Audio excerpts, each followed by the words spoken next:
armed with the bows that they have handmade themselves. Ahmed Al-Zahar and Wassim Naif, two Gaza-based young Palestinians, aspire to enter the archery competition at the 2024 Olympic Games. They have overcome many difficulties. السبب اللي جعلنا إنه إحنا نذهب إلى الصناعة اللي هو عدم وجود أي مكان لبيع الأقواس في فلسطين أو في قطاع غزة، وصعوبة استيراده لأنه ممنوع من الجانب الإسرائيلي إدخاله على قطاع غزة، فتطرقنا إلى صناعته. بدأنا فيه بمراحل أنا وزميل إلي اسمه وسيم نايف. أنا وزميلي يعني قبل 3 سنوات دعتنا الحاجة إلى ابتكار أو صناعة هذه الأقواس.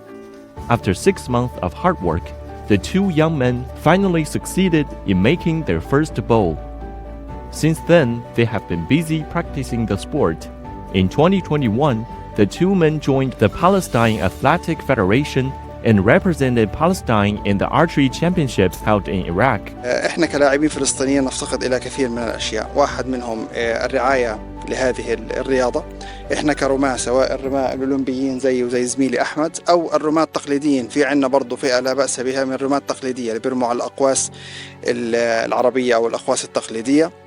هذه برضه في فئة على مستوى الوطن جيدة، فيهم عادي كويس، ولكن نفس الشيء ما عندهم أي داعم، ما عندهم أدواتهم صنع أيديهم، ما عندهم ملاعب مخصصة، كل حدا بيلعب في مكان بلاقيه حواليه يعني بيجتهد فيه اجتهادات شخصية.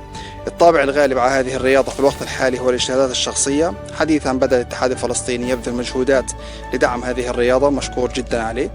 Beyond their aspiration to join the Olympics, Al-Zahar and Naif also hope to spread the sport in Gaza Strip by forming the first local archery team.